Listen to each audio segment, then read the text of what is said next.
right, so a little crazy on this interview. It's John McAfee. I got way off target on what I wanted to talk about, but he's a very interesting guy, knowledgeable about a lot of things. So I just kind of let the conversation go where it was going to go.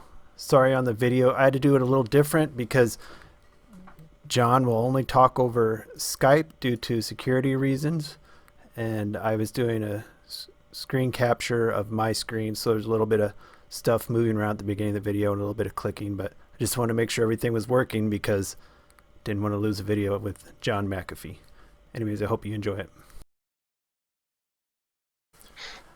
Hello, listeners. Thanks for joining me. Got a great guest for you in our series of R2L interviews. I've got John McAfee here, who I've actually had the pleasure of meeting before at the 2016 convention. I guess right off the bat, I want to say thank you for the good time and the free booze at the convention, Mr. McAfee. You're very welcome. I was surprised to see you were still around after how badly you got treated at the last convention and you decided to run for president again. What stepped that off that you decided to do that? Listen, it's a platform. The Libertarian Party, it's a platform. I am everything about the Libertarian Party, not the people, not the people who run things necessarily. Mr. Sarwark especially, but the concepts, the political aims, the directions is pretty much close to my heart. So why not run again? The reason I'm running is, first of all, none of us are going to be elected. If anybody out there thinks the Libertarian is going to be elected this year, then move out of your mother's basement, because It's not going to happen with this, right? And one of the things that annoyed me about the Libertarian Party is the debates. There's one question that came up in every debate. Mr. McAfee, your first day in office, what will you do? And I'm thinking, there are actually people with a brain watching us right now. They know we are not going to get elected, and we're pretending like we might. Please, let's try to get real with each other. Beyond that, in the past 4 years, I truly believe that it does not matter who the president is.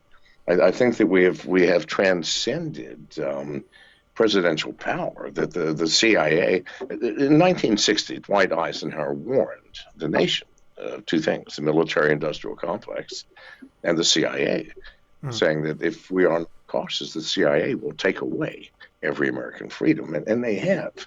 The next president, John F. Kennedy, right after Eisenhower, he saw the danger, and he announces that I'm going to disband the CIA and take its functions and move it into our military intelligence. Because you've got Army, Navy, Air Force. Listen, they're overseas. Why do we have two? It makes no sense.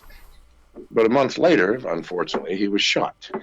Now, his brother, Robert Kennedy, running for the next election, announced that his platform, if elected, his first order of business would be to disband the CIA. And 1 month later, he was shot. He didn't even get to be president. They just shot him. He was definitely going to be. He was a popular candidate. He was shot. The next president, Richard Nixon, smart enough not to say, I'm going to disband the CIA, merely said, I'm going to reduce the scope of the CIA. 4 months later, he was forced to resign.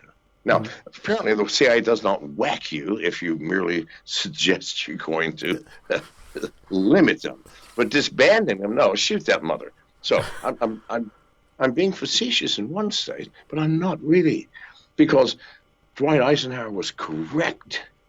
Presidents have zero power, people. How does the CIA work? It controls all of the world's information, the critical information. And when it wants, by the way, to set the stage here, I've got many good friends in the CIA. The CIA was my largest customer at McAfee. You can understand this. Yeah. Computer security company. I know more people in the CIA than I do in my family dinners. I mean, so. Do you know what the CIA calls presidents? No, Transients. transients. Transients. Well, but in truth, they are. I mean, listen, to a certain, the CIA is not some evil thing. No, I think they're true patriots. They've just overstepped the Constitution. They are lifetime employees. You don't quit the CIA. Well, not while you're still breathing. And it's a lifetime job. And these are serious people.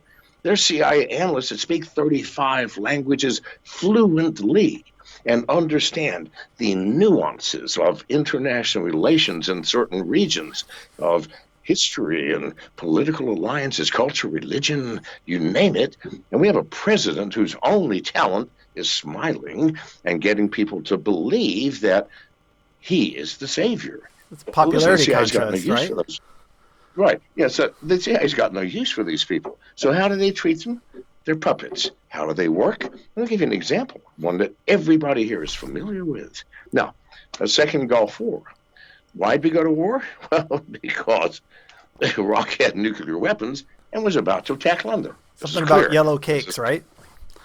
Yeah, right. So basically, the CIA sat down with Bush and said, "Mr. President, because it was in the CIA didn't want Iraq gaining power. No one else cared, but it was not in this. Who knows why? We'll never know that. But in any case, they sent a couple of people to the president's office and basically lied.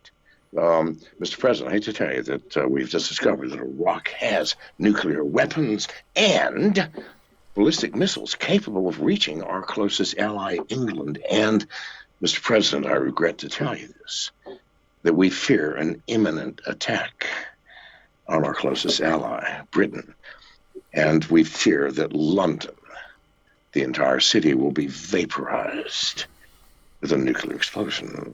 Now, Mr. President, our job is not to advise you. No. We would never presume to advise a sitting president.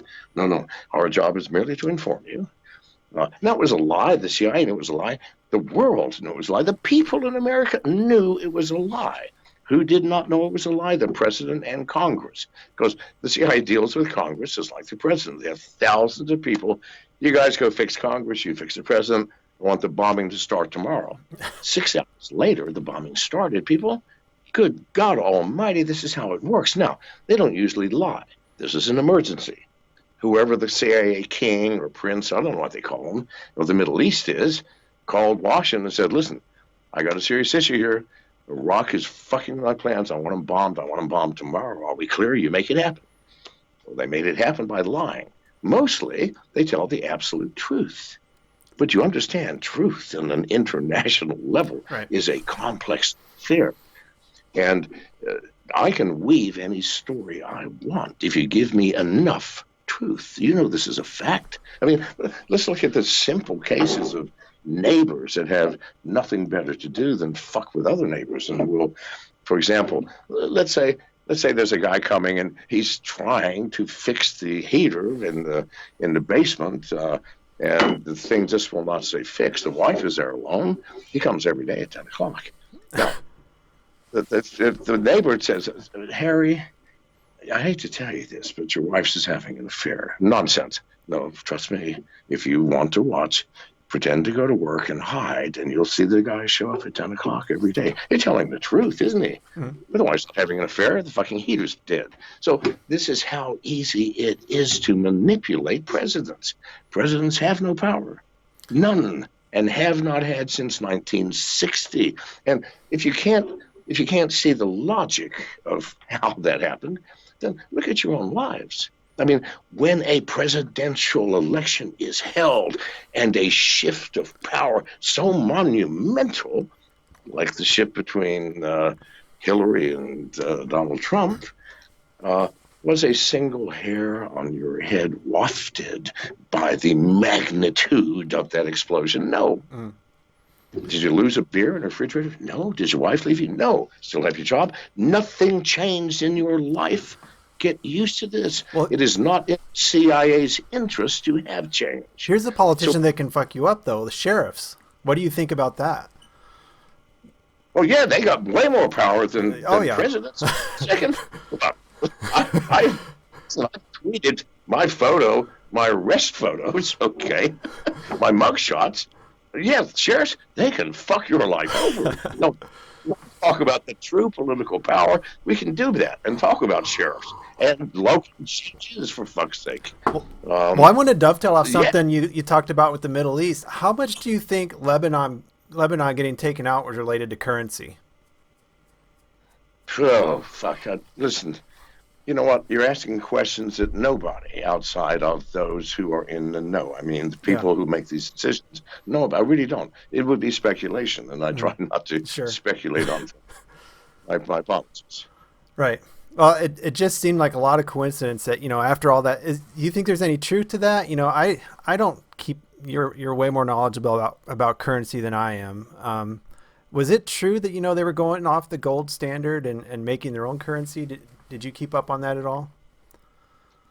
Everybody's making their own currency, including the U.S. China has already announced their currency. Right. Everybody's making their own currency, a cryptocurrency. However, it is not the cryptocurrency that's going to free us, like the ones that we the people have made, like Monero. Mm-hmm. No, it's going to be a cryptocurrency that monitors every single penny that you make and spend, and your financial freedom or the chance of it will absolutely disappear if you accept it and use it. But here's the thing. You don't have to, do you? They're going to outlaw, by the way, I promise you, wait for it, they're going to outlaw Monero and all privacy coins. Why? Well, criminals use them. Of course, criminals use them. Criminals use every great technology. Listen, when they came out with V8 engines in the late 30s, who picked them up first? Bank robbers. Why? Because they're faster than the police cars, and the police didn't have the money to buy them. My great-grandfather was a moonshiner. He had a great vehicle. Yes, of course. So, yes, criminals, of course, use good technologies, telephones. Good. Who had the largest network of telephones in the late 30s? The mob.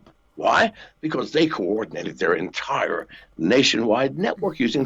Does that mean telephones are bad? Yeah. Cars are bad? No, people. Privacy coins are good. That's why criminals are using them.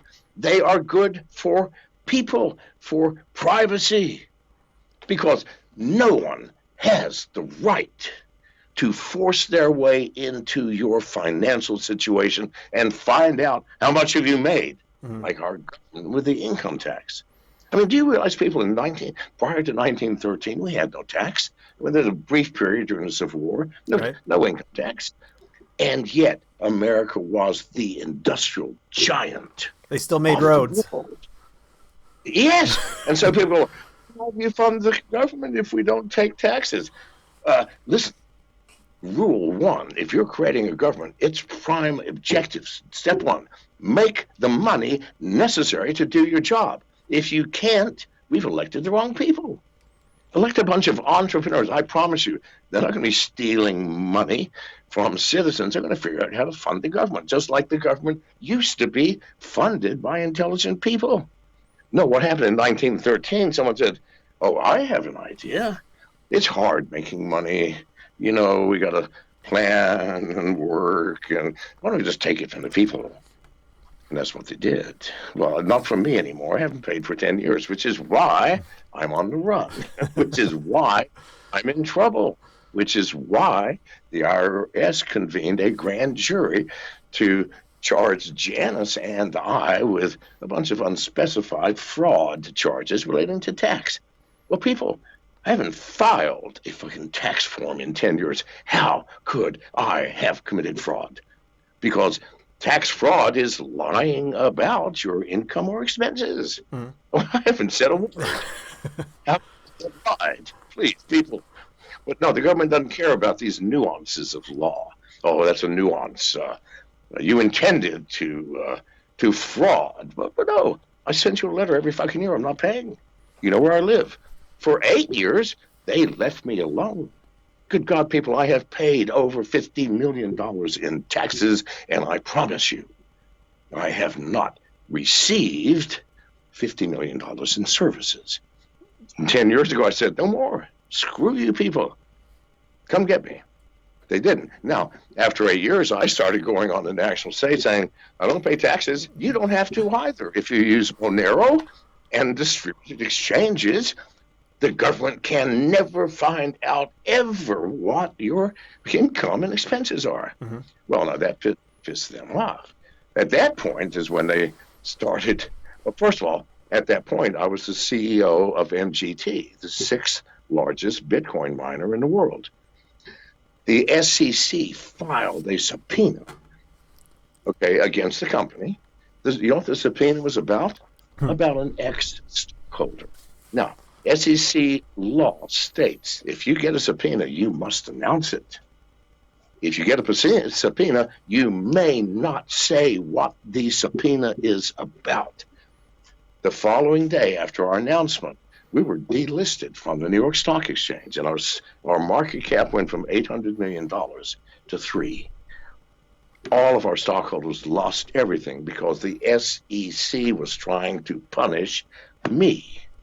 Well, it just pissed me off.